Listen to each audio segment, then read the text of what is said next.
Labas vakaras, brangus mūsų žmonės, šeima, giminaičiai, artimiausi draugai.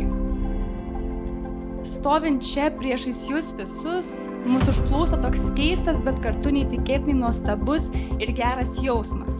Žiūrime į šią salę ir matome visą savo gyvenimą, sudėliotą iš pačių gražiausių dalių.